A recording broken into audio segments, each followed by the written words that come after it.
Beyond, my name is Colin Moriarty, and ironically, this is the Beyond Two Souls Spoilercast. But it's an episode of Podcast Beyond, kind of, sort of. You're blowing my mind right now. Yeah. Just don't get confused. Just stay with me for a minute. Beyondception. Beyondception. I'm here, of course, with two people in the office that have played Beyond Two Souls along with me, and we played it independently, but we all had played the game. We're the only ones in the office that have beaten it so far. This is Ryan McCaffrey. Hello. And this is Mitch Dyer. Howdy. So, guys, we're going to talk about the game just very leisurely, like we did with, say, Resistance 3 or Uncharted or The Last of Us. Kind of just jump in and talk a little bit about what this game's all about, what we thought about it, what we think about the plot, and the overall game.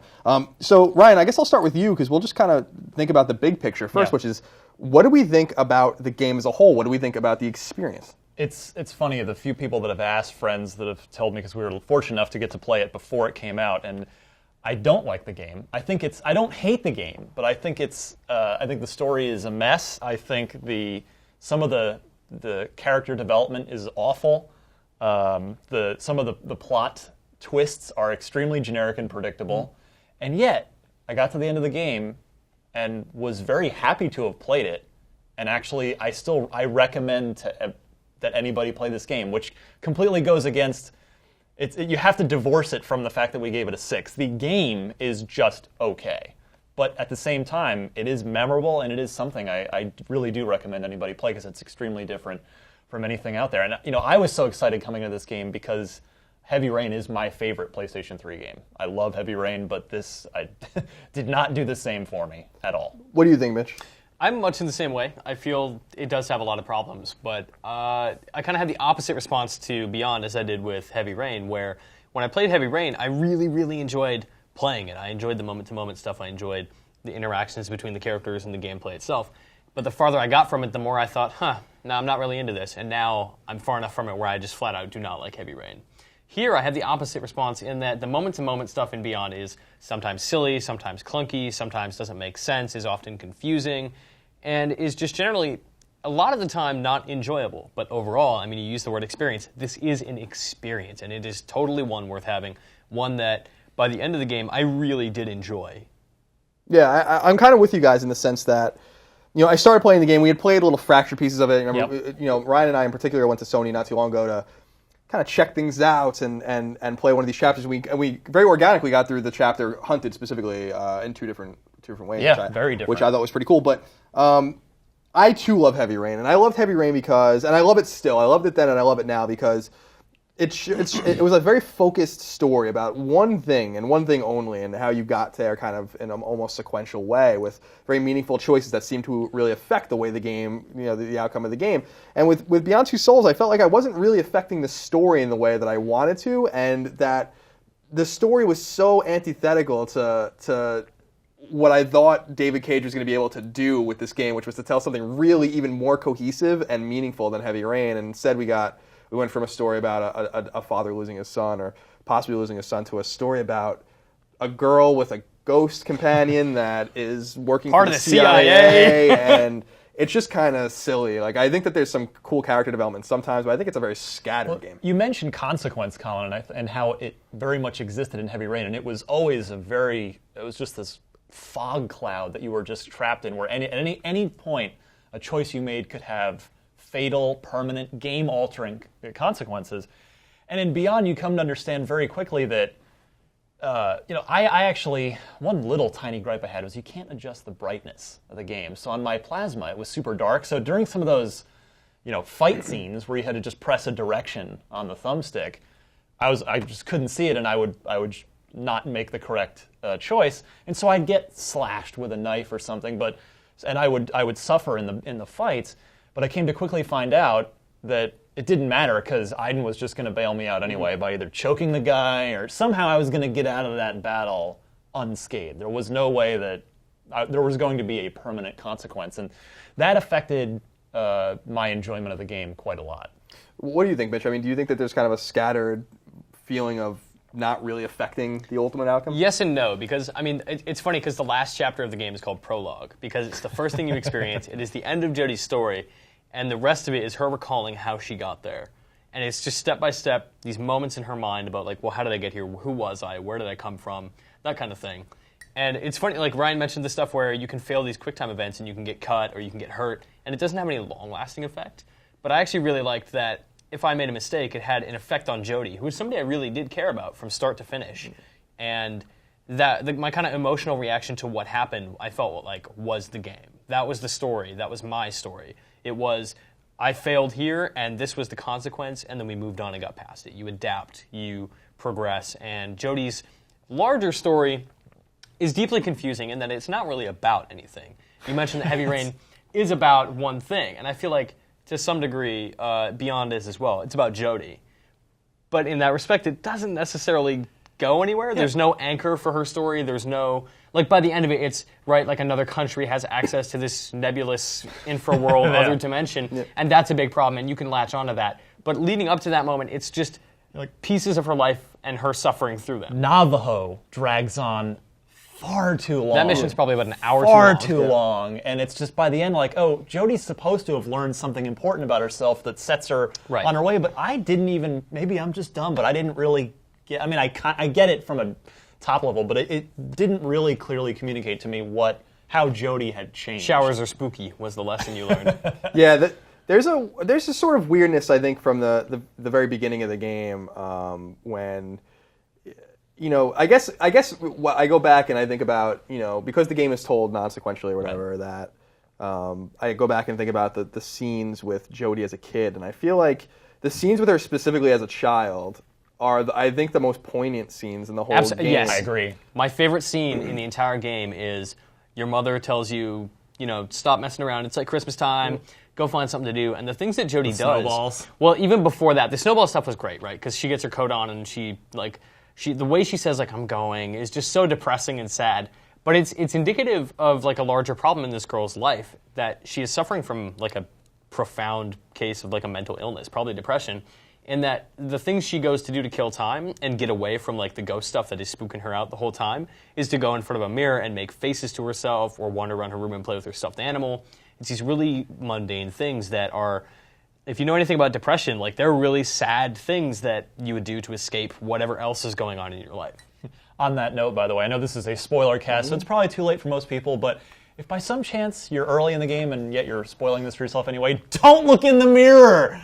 Oh my god, I jumped out of my my darkened living room couch. Don't look in the mirror Ultimate spookies. It's awesome. I love these scenes because they show Jodie she's just inherently innocent, and she's, you know, she uses Aiden later on to her benefit, even though people are kind of like the CIA and Dawkins and everyone are trying to make her do that. Like, she still uses it to her benefit and goes along with the plot. But, like, when she's a kid, I really liked how it really does haunt her. Like you guys said, like it is a problem for her to have this thing which she describes as just a blurry picture when she draws it for Dawkins the first time. And you know, I especially love the feelings I felt when her father is yelling at her in the street when they're calling her a witch or whatever, when she, I guess, uses Aiden out there on the kids. And I'm kind of curious if you guys, I guess what I'm saying is I'm kind of curious if you guys see like that there's like two different games here in my mind anyway. Like the game where you're doing the more mundane stuff like you're talking about, but seem more meaningful than running around Africa to kill. Playing a bad cover-based shooter. Yeah, exactly. Beyond is absolutely at its best when it is telling a human story.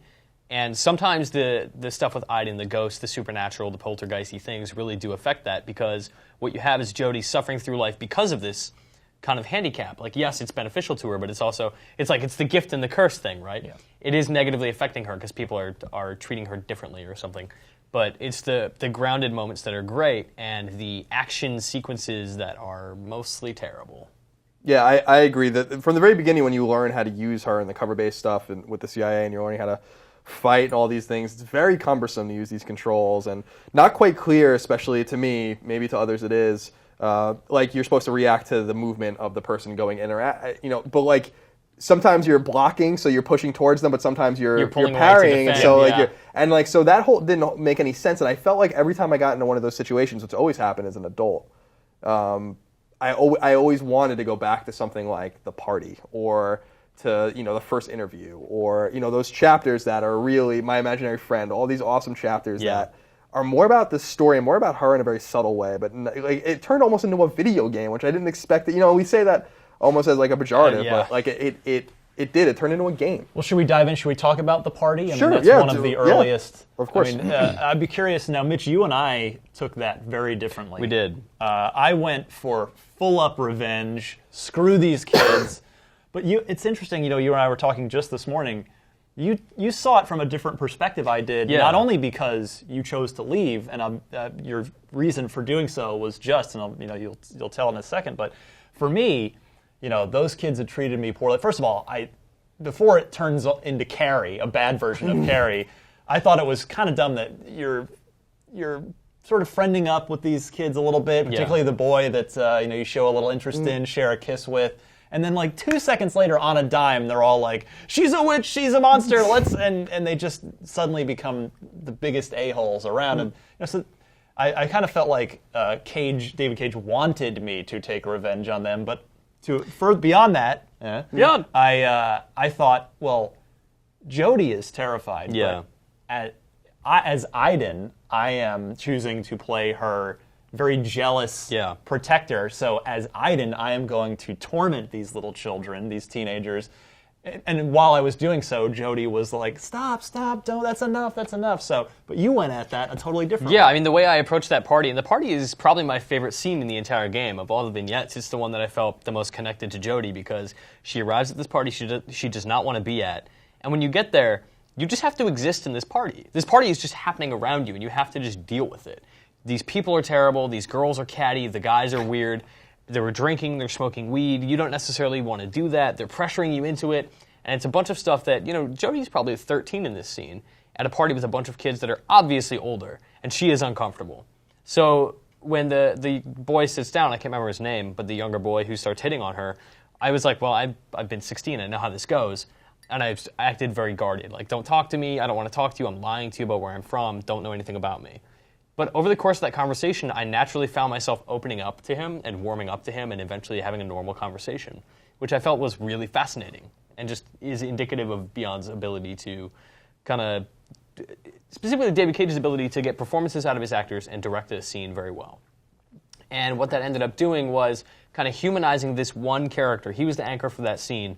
So his betrayal stung a little bit more when he turns on you and does the thing out of the blue, seemingly, where they lock you up.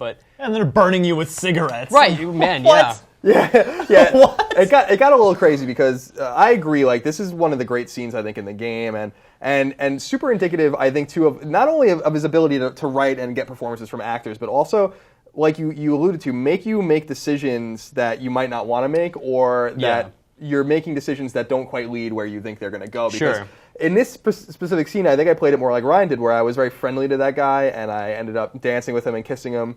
And see, I did that too. I ended up escalating, hands off my ass, but yes, I'll kiss you on the dance floor. I don't know if you said you left the party. You chose I did. to leave. So after Jodie gets locked up, I felt like Jodie would be so drained, just emotionally exhausted, that she would just leave.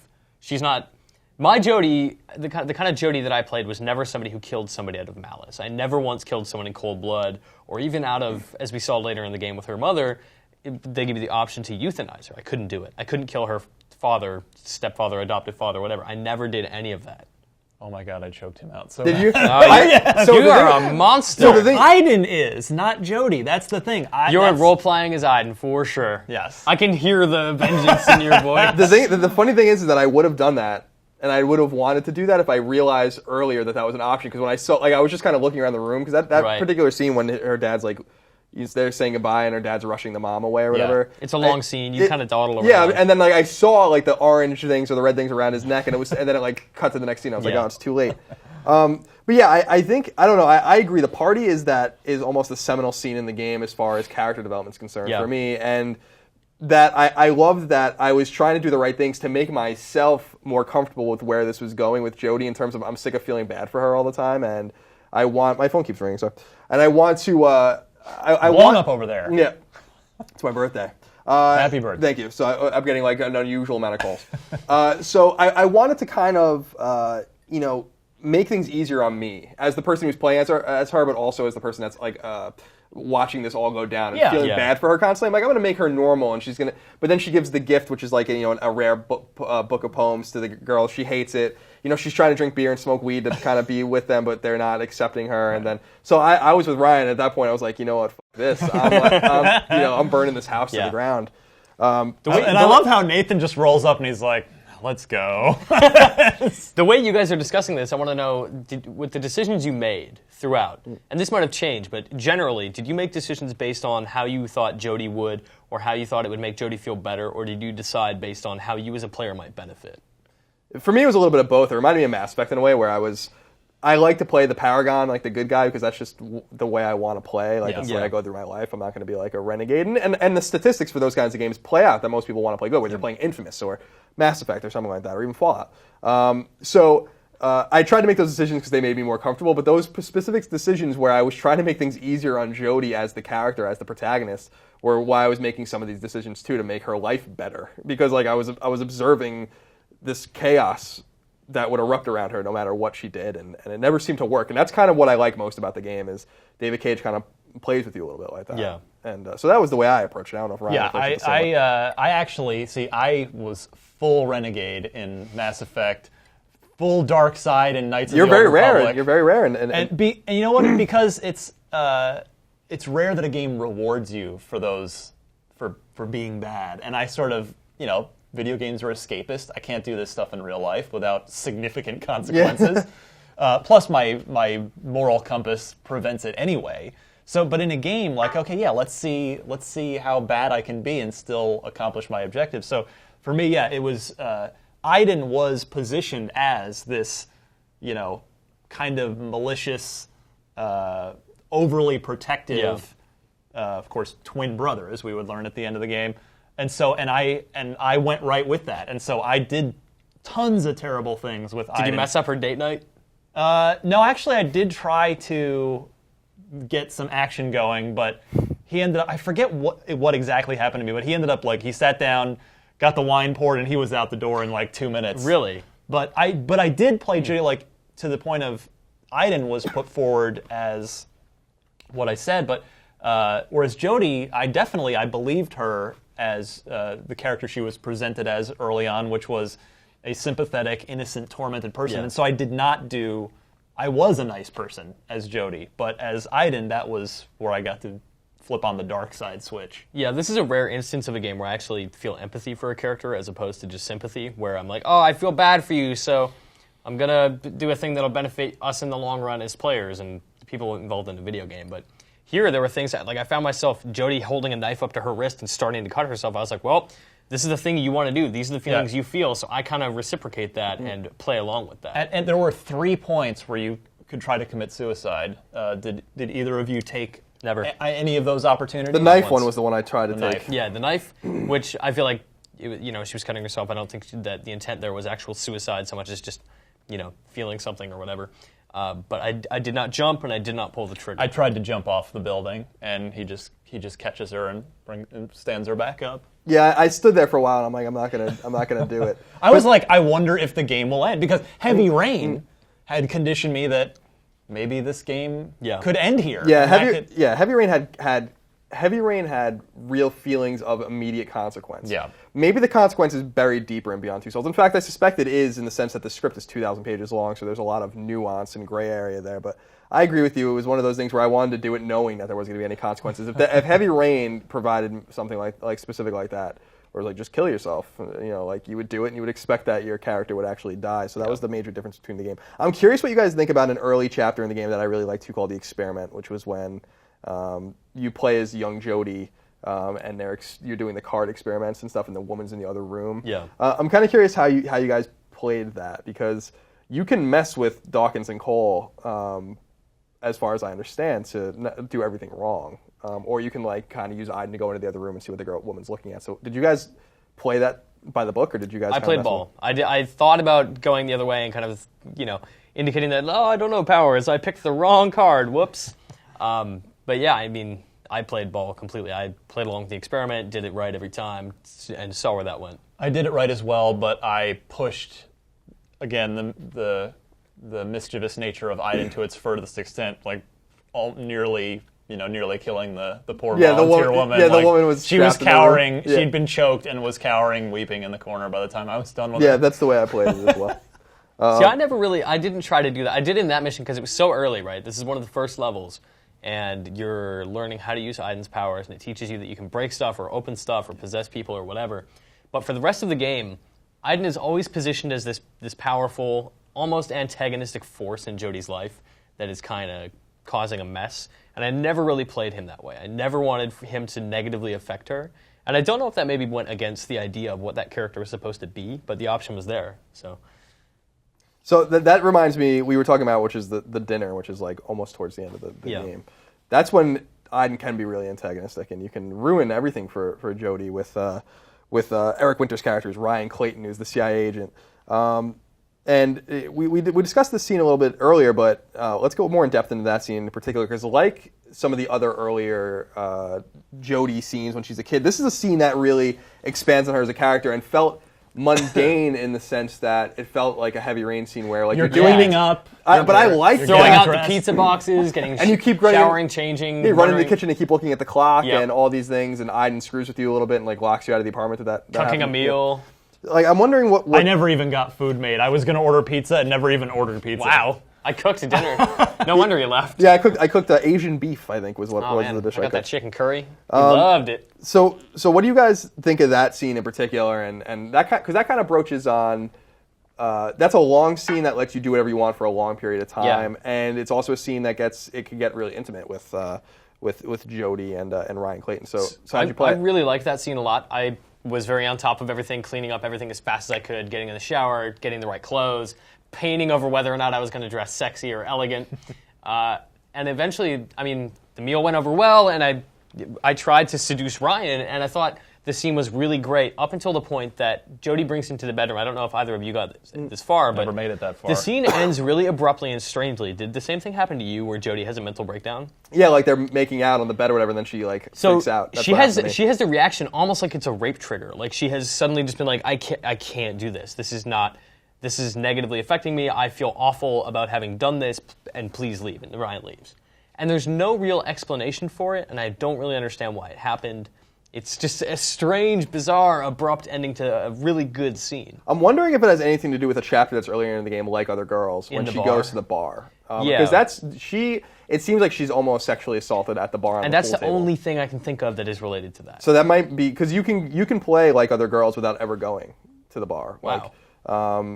Because I was reading a little bit to prepare for this Spoilercast about some of the different options, some of these more important scenes, and that's a scene where you can actually get Cole to bring you somewhere, but then you turn around and go back or whatever. Huh. And I'm wondering if you play it like that, then go. Will that happen? Yeah, if like they'll actually interesting. Go all the way or whatever.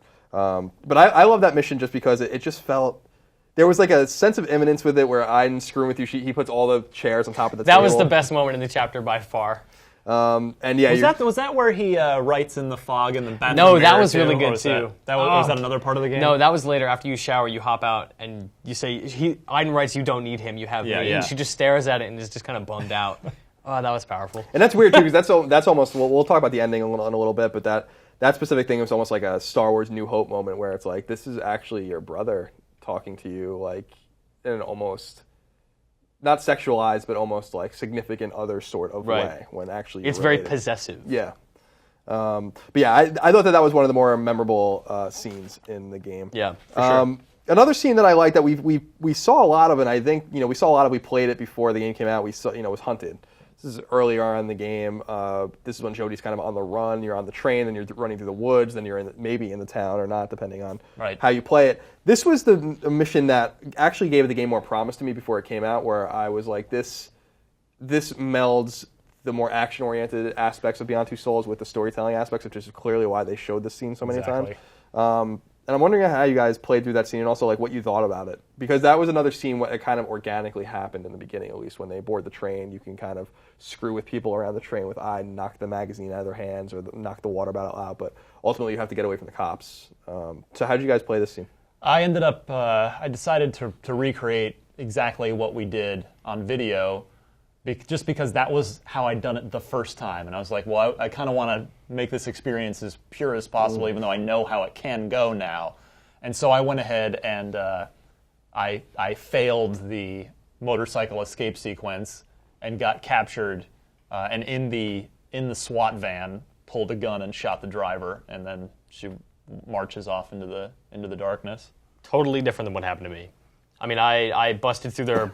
Basically, at the end of the motorcycle chase, you hit this point where there is a wall of SWAT guys, and you just you drive through, and Aiden's force field kind of protects you from any gunfire. That was what I failed. Okay, interesting. I didn't know you could And fail she that. slides the bike, and you get apprehended, and then you end up in the SWAT van, and then Aiden possesses one of the guys, and take out a gun, and just shoot. Does the that take driver. you to the theater scene? Like out front, she hides The in the theater. theater and the big never SWAT happens. Wow. If you do that. That was, if you'd watched IGN, Mitch, you would know. No, that was the video Colin and I did where he ended up at the theater. I never made it there. The theater scene I found really interesting, right? Because Jodie arrives at this place and she hides in a theater, and Aiden is just there to take out all of these cops. And it's interesting because you can turn them against each other, you can possess them, you can drive their cars away, that kind of thing. And it's just, you make a mess and you bring down a chopper and everything is on fire. But the entire time, this is just like one of those weird things where David Cage does not understand the scene he's created, in that a SWAT guy can shoot another one in the face and nobody around him knows. SWAT guys just don't hear gunshots. They don't notice their cars driving away. The entire scene is preposterous. Mm-hmm. It doesn't make any sense. I agree with that. When I saw the game at E3, I was behind closed doors with a small group of journalists, and they were asking those questions, being like, so you have, like, in real time, like 5 to 7 minutes to, like, clear the street however you want, but they're not drawing in on you. The cops stand there the entire time with their guns out. There's no feeling of real imminence. Like, yes.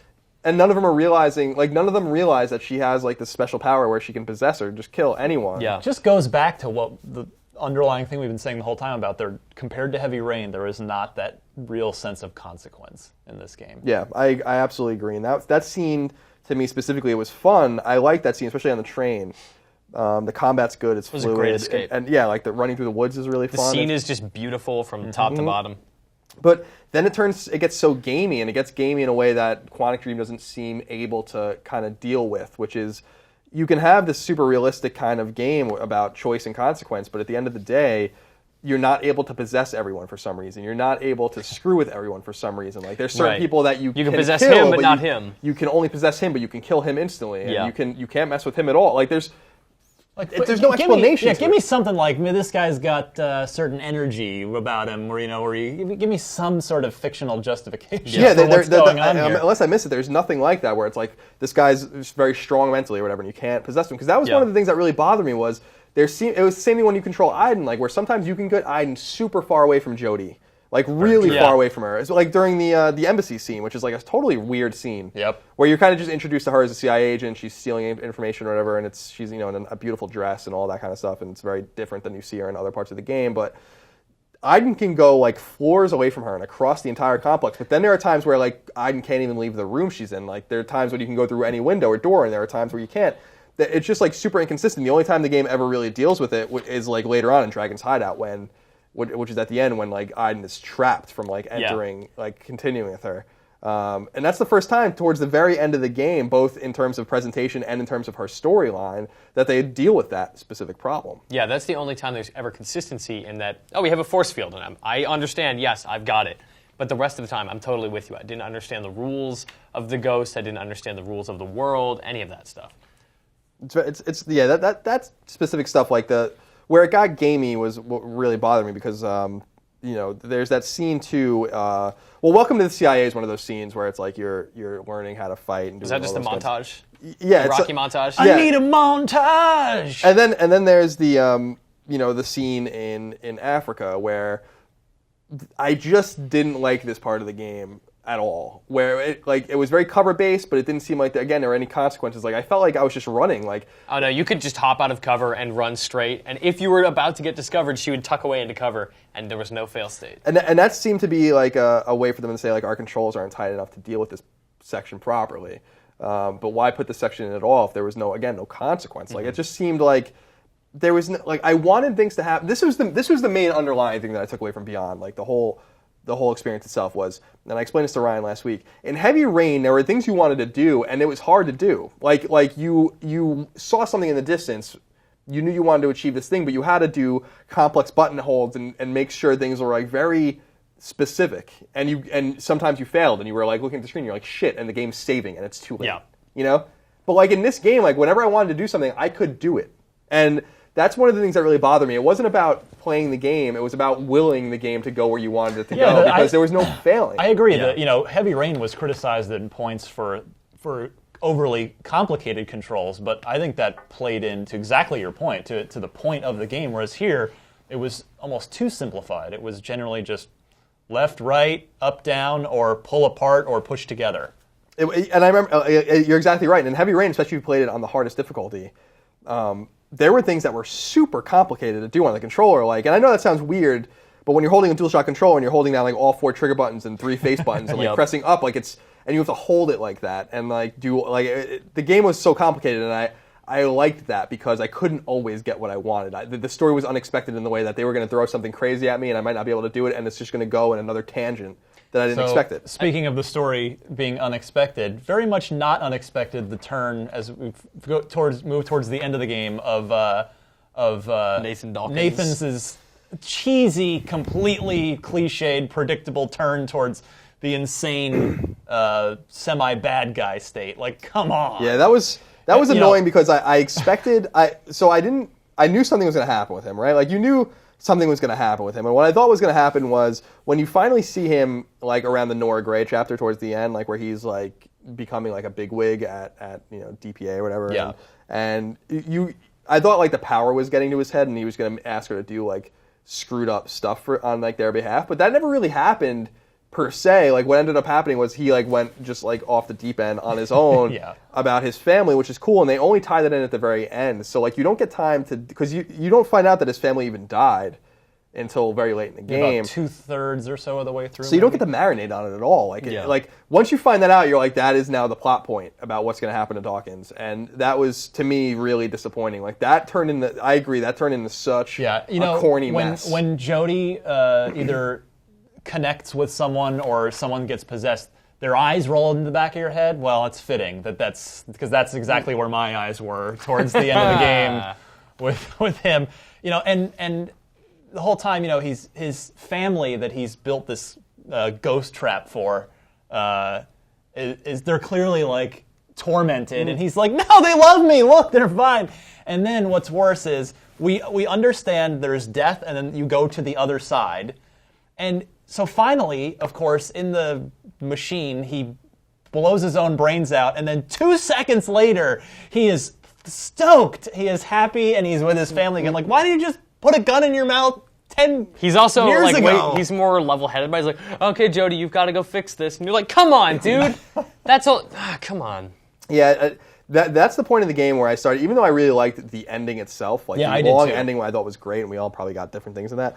I didn't appreciate the specific arc with the military and like geopolitical aspect of this game. Seems super unnecessary when the generic evil military commander. It was like, why are we going in this direction? When like the whole story is about, really kind of culminates with Dawkins and the Infraworld. Like it never had to go in that direction at all. Like it seemed like the whole this game could have been much more true to, I think, what Quantic Dream maybe wanted to do or could have done better, which was to just be true to the story of this girl and her ghost and the guy who like helps bring her up, and ultimately gets to this point where he wants to do, like, he's trapping his dead family in the Infraworld or whatever. It seemed like the whole CIA arc was like just a way to somehow get the military involved so she can meet this guy at some point. Where like I guess what I'm saying is like it gets all muddled towards the end. Like when the ultimate end goal, it seemed like, was to get her to make a decision whether she wanted to use the condenser to stay in the living world or go to the dead world.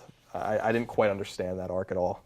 And I think that even though the ending was really good, the game really started to fall apart at the end. I agree. Yeah, basically everything that leads up to the moment of Jody coming up to the condenser and shutting it down, I feel like, to the point of, you never really felt that you had consequence for your actions. I'm of the mind that, her story is predetermined because we start at the end, so you just get there, and that's why there's no fail state, and I'm okay with that.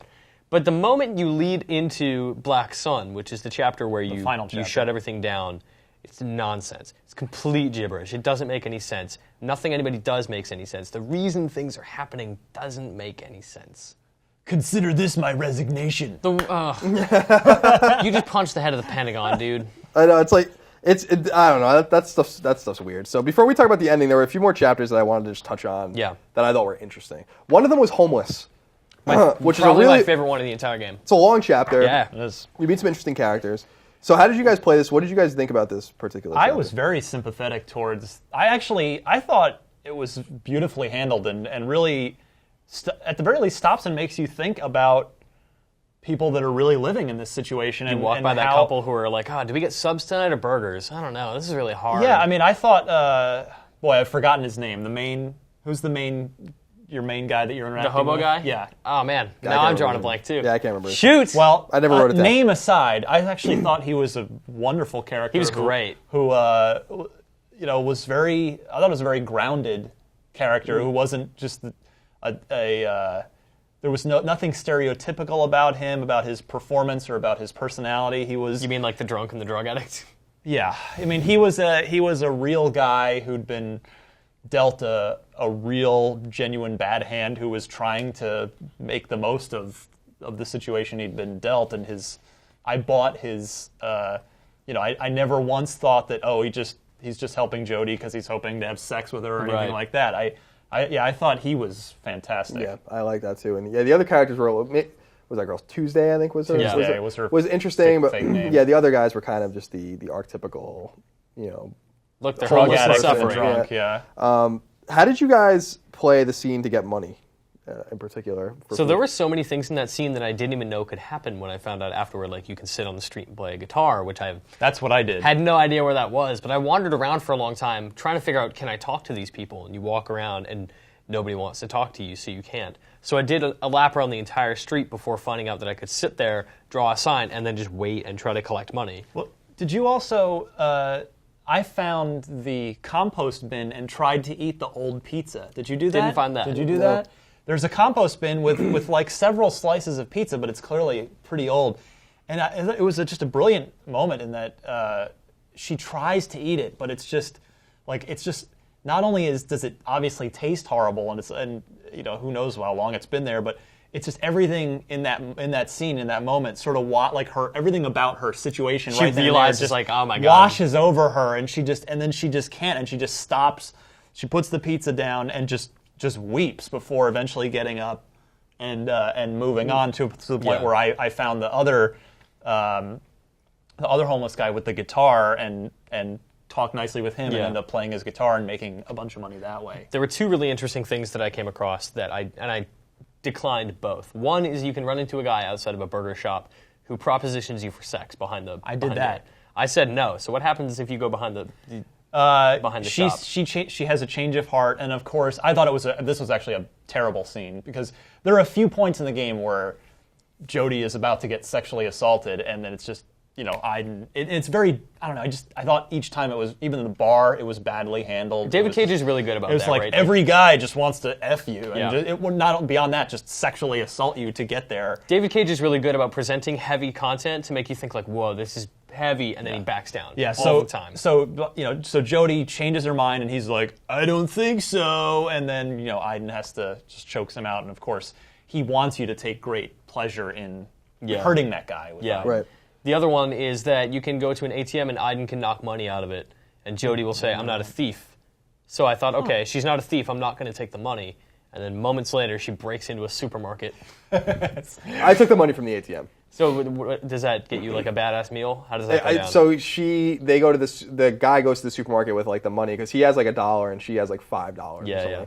And he buys like cans of tuna or something for everyone. And I then got the same thing and then they share it with everyone back at the camp. from getting the money by playing See, I instant guitar. got and singing. $1, and I think we got the tuna. So I think it's probably the same every time. Interesting. And I'm kind of also curious if you felt like there was any choice to be had in the house when it's burning when Tuesday has her kid or whatever. Could you just bail?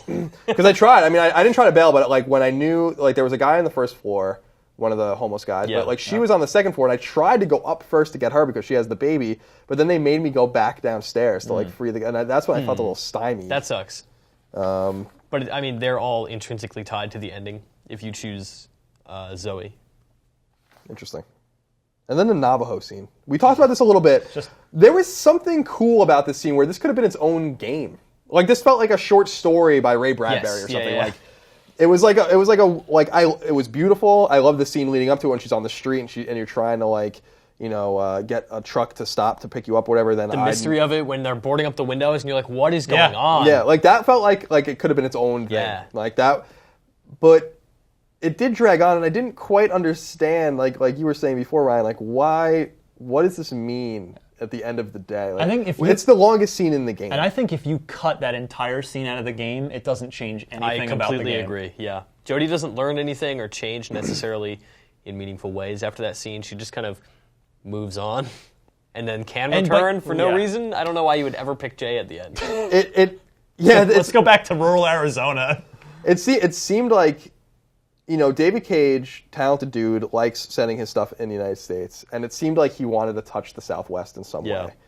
And this seemed like the only logical way you can do it was to have some sort of ancillary scene where, like she meets these characters. I like the characters. I like the grandmother, and I like the guy, the sons. Yeah, the younger son. It was interesting, but the scene was so disjointed where that really did turn into a video game again. Where, and I understand these are video games, but David Cage is all about the interactive drama, the more than a game, and this was weird. This is a weird scene to me. I'd be very interested to hear from our Navajo audience members how inaccurate all of that is.